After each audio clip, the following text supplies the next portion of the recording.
Good afternoon, everybody in Nile and Donna. Thank you very much for inviting me and putting together a very nice program. So I'm going to talk about assessing aortic stenosis in patients undergoing bypass surgery. And my objectives is then clearly to look, are the indications for aortic valve surgery any different if patients are having concurrent coronary bypass surgery? Perhaps spend a few minutes on what to do if the stenosis is unexpected. But the bulk of my talk is going to be about getting accurate information in theatre, and then talk about the vexing problem of patient-prosthesis mismatch. So for patients with severe aortic stenosis, the guidelines, the American College of Cardiology and Heart Association guidelines are clear. If you've got severe stenosis and you're having any other open heart surgery, then that valve ought to be replaced, whether you're symptomatic or not. It's slightly different if you've got lesser degrees of aortic valve stenosis. So for severe stenosis, it's a class 1 indication, but for moderate aortic stenosis, it's a class 2A indication, so it is reasonable to replace someone's aortic valve if they've got moderate aortic stenosis and they're having concurrent coronary artery bypass surgery, and the level of evidence there is B. But then they go on as far as to say that even in patients with mild aortic stenosis, so those with a peak gradient of less than 36, aortic valve replacement may be considered, providing there's evidence that progression may be rapid. So lesser degree of evidence for that, and for evidence that progression may be rapid, read valvular or annular calcification. So why would we actually operate on someone with moderate aortic stenosis? Well, we know the natural progression in people with moderate aortic stenosis is that the mean gradient increases by 7 millimeters of mercury per year. Similarly, the aortic valve area reduces by 0.1 square centimeter per year. But unfortunately, there's a large interpatient variability. So some people, if you follow them up for years, will remain at a relatively low gradient, and others will have rapid progression, and you don't really know which is which, although I've alluded to before that those with greater degrees of calcification tend to progress further. And we're really trying to attempt to delay or avoid the bogeyman, which is a reoperation. And for that, it's all about balancing risks, and it's about balancing the operative risk against the risk of redo surgery. So what are the operative risks? Rokes looked in 1999 at many thousands of patients, and then looked at the independent risk factors for cardiac surgery. So if you're having non-coronary cardiac surgery, your risk ratio is 1.6. So just by adding an aortic valve replacement to coronary artery bypass surgery, you increase the risk for that patient on average by 60%. We know that if you look at the American data, their incidence of mortality for isolated coronary bypass grafting is about 3%. 3 to 4%, and if you add an aortic valve replacement to that procedure, it goes up to 5.5 to 6.5%. So it's not a small undertaking. However, if you play devil's advocate and you don't replace the valve and you do it a few years later, your risk is then 160%.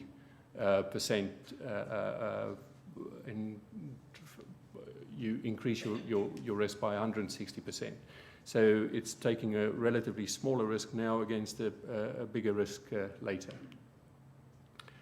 Unfortunately, sometimes aortic stenosis crops up unexpected, and incidence of unexpected findings that impact on surgery varies between 5 and 10%. We've done a prospective audit over 3 years. And we found one of the most common unexpected findings in theatre is that of valve pathology that is more than expected, or even completely new pathology. And I just want to point you to this, that only 50% of of our findings were related to the primary indication for doing the echo in the first place. So these do crop up unexpectedly. Why would someone have completely unexpected aortic stenosis? Well, there may be an error in the preoperative report. There may be limitations in transthoracic echo compared to TOE. We know that TOE is more sensitive to pick up valve pathology. But then also there's the phenomenon of disease progression if there's a long delay between having your echo and having surgery.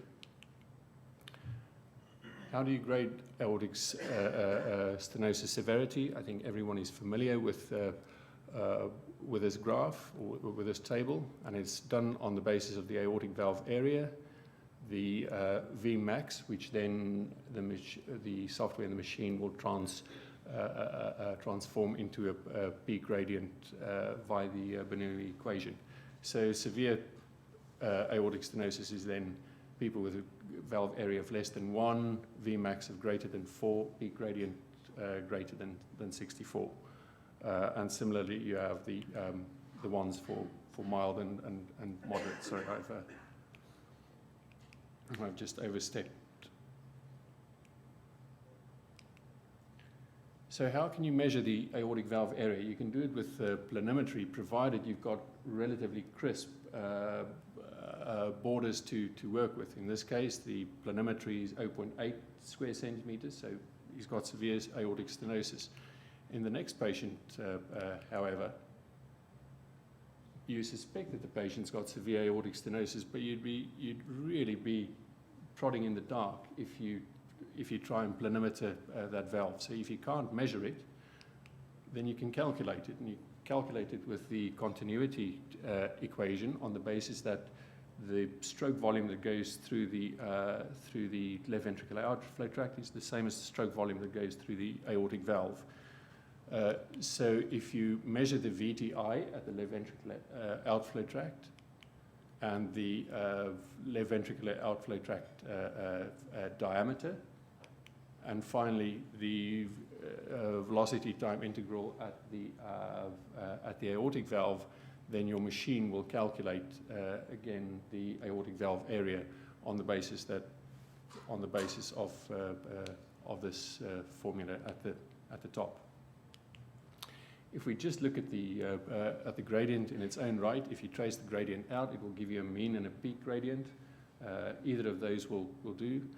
In this case, the patient's got a peak gradient of 68 millimeters of mercury, which denotes severe aortic stenosis. But beware, not everyone with high transvalvular gradients have severe aortic stenosis. You've got people with subvalvular membranes, more rarely supravalvular membranes. But then there's a host of other reasons why you might overestimate the degree of left ventricular outflow tract obstruction. One of these is by just not aiming correctly down the left ventricular outflow tract, but actually back into the left atrium, and you're not measuring aortic stenosis, but you're measuring mitral regurgitation. And what makes this one double tricky is the envelope actually is that whole area there, and I suspect because the jet isn't a constant jet, it sort of dips in and out of view. So the true jet is there, whereas if you've got a jet of aortic stenosis, it's normally not pansystolic, but it would look something more like this, where a little bit more mid-systolic. And as you can see, if you've just moved your Doppler gradient into the left ventricular outflow tract, then you would avoid this error in measurement. It's quite easy to overestimate the envelope, especially if you're in a bit of a hurry. And I guess the true envelope would be slightly smaller, giving you a slightly lesser mean and peak gradient. This is something that we often see in patients with atrial fibrillation, where people just smash and grab, and they measure the nearest the nearest large gradient that they can find, and in truth, one ought to measure 3 or 4 cycles and average it out. So not just measure the highest the highest velocity in the highest stroke volume. This was an interesting case of a young man. He was referred for aortic valve replacement, mainly for aortic stenosis. You can see he's got a bicuspid aortic valve, but on the face of it, that valve opens pretty wide. Now, his pre-op gradient was touching 60, but because he was working out in the gym and he had episode of syncope, they thought that it was due to his aortic stenosis. However, in theatre, we only found a peak gradient of 40 millimeters of mercury, and this doesn't project very well, but you can see there is, yes, there's some doming of the aortic valve. So clearly he has got some aortic valve disease, but even the best surgeon in the world is going to struggle to put a valve in with a greater than 3.5 centimeter effective opening orifice. So we think this chap had a high gradient, partly because he had a little bit of aortic regurgitation, and probably because he was anxious, and maybe his hemoglobin was a little bit borderline. But however, as it may, he didn't need a new valve at that time. He may well do in future. And then there's the element, the phenomenon of pressure recovery, where some of the kinetic energy, because of the high jet velocity, is then retrieved in your ascending aorta as it slows down, and this is more prominent in people with relatively small aortas. And this in part explains the difference between a catheter measured gradient and an echo measured gradient. So if you can overestimate it, can you underestimate it? Yes, of course you can. And the most important one is by not aligning the Doppler signal with flow. So this is the same patient, top and bottom. In the top, we've looked at the mid-esophageal long axis view. The direction of flow is as the arrow points, and your Doppler signal is in this direction. So what sort of angle do you think that is? It's about 45 degrees angle that you malaligning the signal with the blood flow. And if the angle is 45, your error in flow velocity is going to be about 30%. So ideally, you want to get down to an angle of 20% so that your resultant error is less than 10%. So you can see there, the peak velocity we measured was 330 centimeters per second. But if in the same patient, if you go transgastrically, you get a far better alignment between the flow and the Doppler signal. And here we measure a flow of 4 meters per second. And of course it matters because in some patients that would tip someone from mild to moderate or from moderate to severe, and that will affect your management. And I think it's also then worth saying that it's probably better not to go just on one measure, but to go on several measures, look at the morphology and form a more balanced opinion than just on one parameter. What about then people whose the aortic valve is barely opening, as you can see? We're not entirely sure if this is due to low cardiac output because or in spite of the end-stage aortic valve disease. But then in the long axis you can see, yes, no, there's definitely aortic valve, there's certainly marked aortic valve pathology as well, with lots of smoke in that left atrium. Now the gradient here, I don't know, I can't even read it from here, but the gradient at the top one is 40 millimeters of mercury and the bottom one is only 30 millimeters of mercury.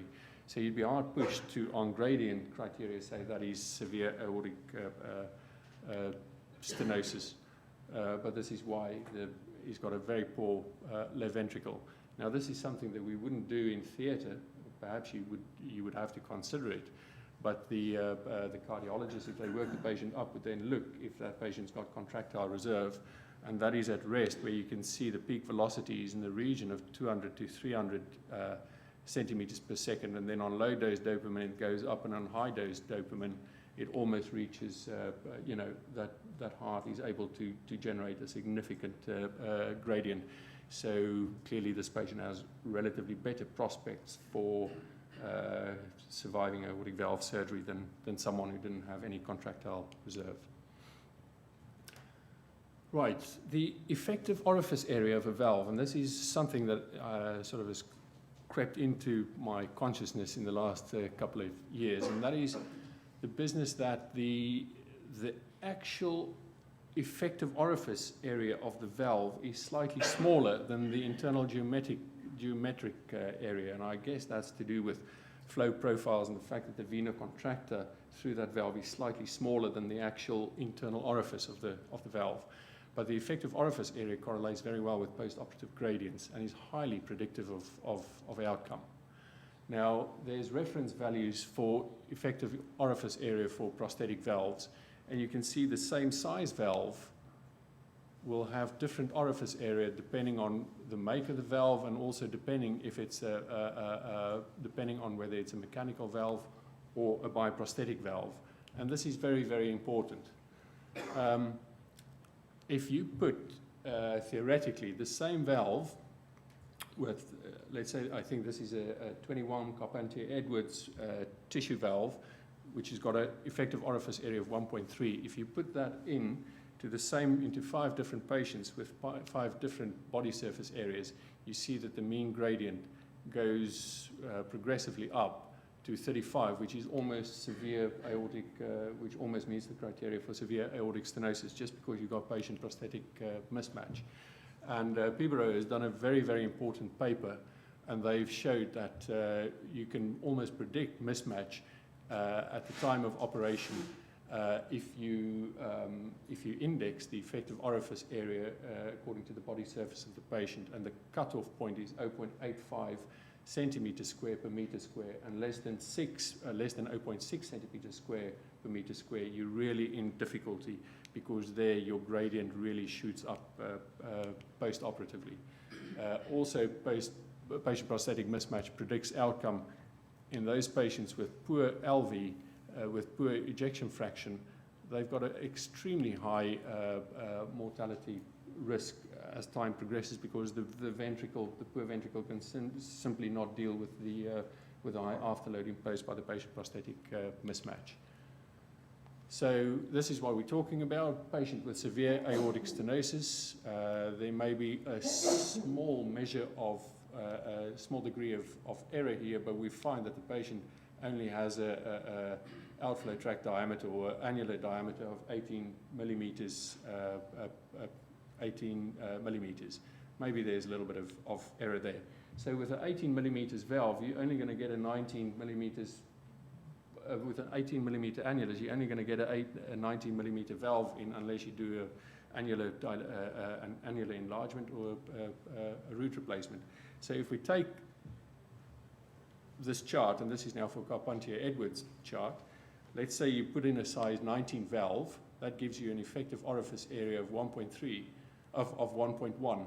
So if that patient has a body surface area of anything greater than 1.3, you're already on the cusp of getting patient-prosthetic mismatch.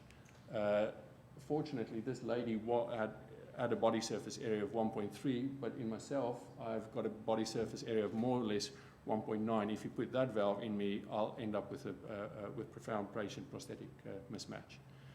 So, to conclude, there's a subtle difference in the indications for aortic valve surgery if a patient has concurrent coronary artery bypass grafting. I think it's important to provide accurate information, preferably preoperatively, but also intraoperatively. It's important that you check that the surgeons check the effective orifice area for each valve size, and it's not just one chart fits all, because each valve has its own fingerprint, and I think it's very important to index that to body surface area to avoid patient-prosthetic mismatch. Thank you. Okay, thanks, Henry. Have we any questions?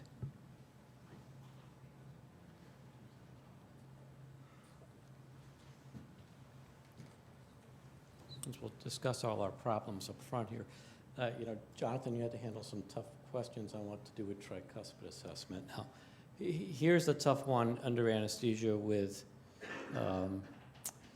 this situation. What about if there's concurrent mitral disease, regurgitation, and you see some aortic stenosis? Does that affect your thoughts as far as the mitral regurgitation? Does it affect my thoughts about the mitral regurgitation or about the aortic stenosis? Whether it needs a surgical correction or not in the presence of aortic stenosis? So if there's a degree of functional mitral regurgitation, I think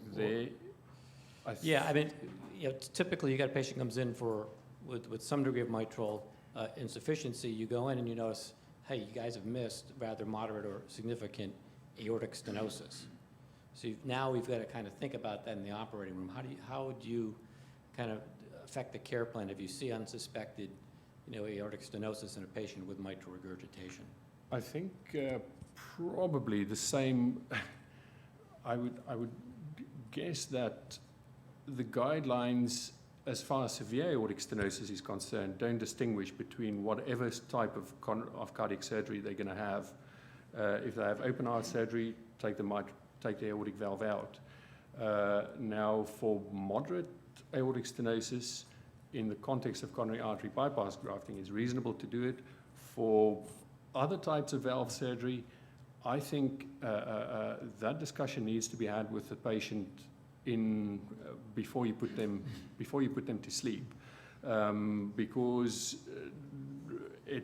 it affects what type of valves the patient, the surgeon is going to put in. It might affect whether they're going to be on warfarin or not, which they might not have been had they only replaced the mitral valve. But I think you've been very straightforward. That, a lot of these patients with significant aortic stenosis get missed for whatever reason. You show the rate may be over 50%. Yeah. So the situation come in, you've got a patient now on the table, anesthetized, the T's put in, we've diagnosed aortic stenosis for the first time. The mitral regurgitation is still there. Okay. And do you abort plans for the mitral valve at that point and just worry about the aortic valve, or just wondering what the thinking at your institutions when you face that situation? At my institution, I think one option is to wake the patient up, to work them up properly, discuss the options with the patient. That is certainly one option. In my view, if there's significant aortic stenosis, if there's moderate aortic stenosis, that is going to play a part in the afterload to the mitral regurgitation. So it's either a question of doing both or doing neither. I would suspect in my institution we'd do both. What often happens is, where I misunderstood you before, is in someone with severe aortic stenosis with moderate degree of mitral regurgitation, and there we're relatively conservative in the hope that if you address the afterload issues, that the mitral regurgitation will be less. Thank you.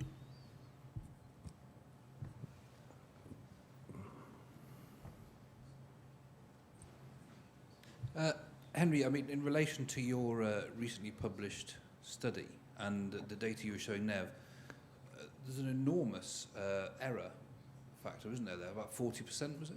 Yeah. I mean, and I'd be surprised if that's unique to your hospital. I suspect we see that replicated around the UK and elsewhere. Have you had a sort of conversation with the cardiologists about this, the echo department? I wonder if you've had a dialogue about their quality assurance and how that went. We have, Nick, and they were involved, fortunately, from the outset. They were involved in the audit, so it didn't come as a surprise to them. And quite a few of the unexpected findings actually refer to just the simple omission of minimum data sets. For example, not including on the data set that someone has a small aortic root, which would alert you to the possibility of possible patient prosthetic mismatch. And then you find that for the first time in theatre, and now you having to do a far bigger operation than the patient has actually been consented for. But yes, our cardiologist has bought into the quality assurance big time, and they now with us do monthly monthly quality review meetings where they pick cases at random, and they see if they meet the criteria, both in terms of report quality, but in terms of minimum data set, and that's then fed back to the echocardiographer and referring cardiologist. Any other questions?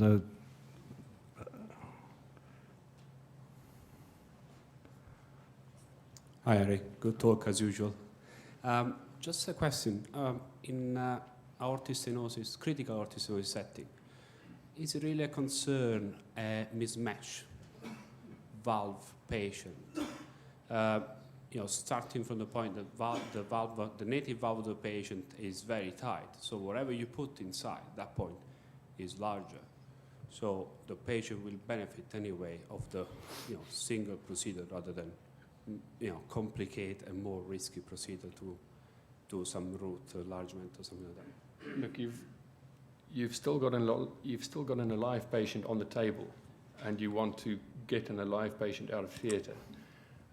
So in some ways, if all the other odds are stacked against you, then you're going to go for the lesser type operation. But I think one should be under no illusions that if that patient already has an element of left ventricular impairment, if you then impose patient prosthetic mismatch on them, their outcome is terrible, and you've probably just delayed the disease progress by a couple of months or by a year. Those patients do very badly, and they're not well served with patient prosthetic mismatch, but nor are they well served if they don't survive an aortic root replacement. So it's a balance of risks, and it's preferably one done not in the heat of theatre, but in the environment of a multidisciplinary team meeting. Henry, just a very quick thing, again to do with patient prosthetic mismatch.